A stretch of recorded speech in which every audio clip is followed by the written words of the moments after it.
Hey guys, welcome back to my channel, and this is your host Meenakshi again. And if you have not subscribed to my channel as yet, then please do subscribe. Well, today let's talk about the ever-bleeding rhino and the very expensive rhino horns. According to a report, the rhino horns are very highly priced, with an estimated cost of $60,000, which amounts to rupees 2.5 crores per kg in the Indian market value, with its ever-increasing demand in the international market. Well, that's quite a huge amount, isn't it? This makes the rhino horns even more expensive than gold and cocaine in the international black market. Well, every year in India, we get the news of rhinoceroses being poached and dehorned in Assam. Even in the most recent case on 10th May 2020.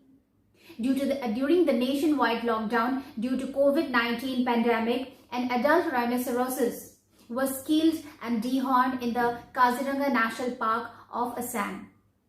As per a report in National Geography in Africa, poachers killed around 900 rhinos in 2018. Rhinos are considered as one of the most endangered and extinct species of mammals. Rhinos are hunted primarily for their horns, which are made from keratin, a protein that is also found in human hair and nails, and are used primarily to prepare traditional medicines in certain Asian countries. Illegal wildlife trade is worth between $7 and $23 billion according to a 2016 United Nations report.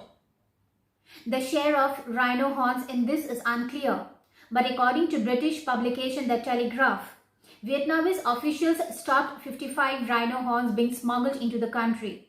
The shipment, which came from the UAE, was valued at over $7.5 million. East Asia, especially Vietnam, is the largest international market for rhino horns. The Vietnamese Java rhino was found dead in Vietnam in the year 2010 April. It was killed for its horn. Even the poachers of Africa are supplied with sophisticated guns and equipments to track the rhinos and kill them by the international criminal gangs. Thus, due to the ever-increasing illegal poaching of the rhinos and the ever-declining population of the rhinos, is only driving the price of the horns higher and higher with each passing days. According to traditional Chinese texts such as Li Shi Zhen's 1597 medical text, Pan Tis Ao Kang Mo, rhino horn has been used in Chinese medicines for more than 2000 years and is used to treat fever, rheumatism, gout and other disorders. It also states that the horn could also cure snake bites, hallucinations, typhoid, headaches, carbuncles, vomiting, food poisoning, and also devil possessions. Well, there is also the belief in the Western countries that the rhino horns is used as a sexual stimulant.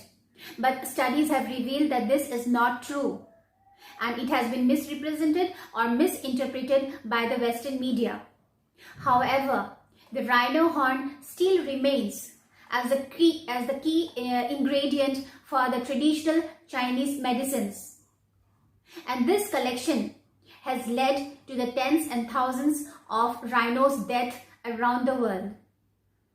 As far as the demand for rhino horn in Vietnam is concerned, the rhino horn in Vietnam is used as a hangover cure and also for the treatment of terminal illnesses and much more.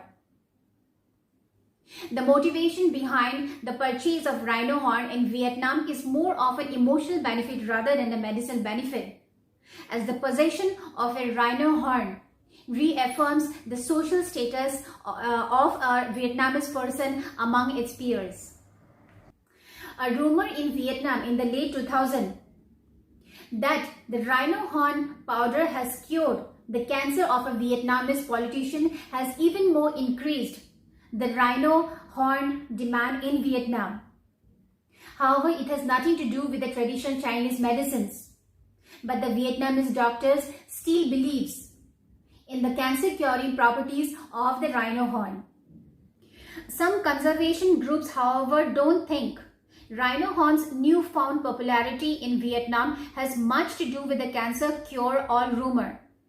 The more likely reason, they say, is that the horn powder is increasingly seen as a cocaine-like party drug, virility enhancer, and luxury item, the alcoholic drink of the millennials, as the Vietnamese news site call it. That's partly because it is supposed to help the liver. With alcohol consumption on the rise as living standards improve, the swinging Vietnamese now prize rhino horn as a way to let them drink more and cure hangovers faster. Tom Milliken, an expert on the rhino horn market, reckons that a rhino horn detox, especially following excessive intake of alcohol, is probably the most common routine usage promoted in the marketplace of Vietnam. So by now we know that rhino poaching is illegal, yet it has a huge international black market across the globe.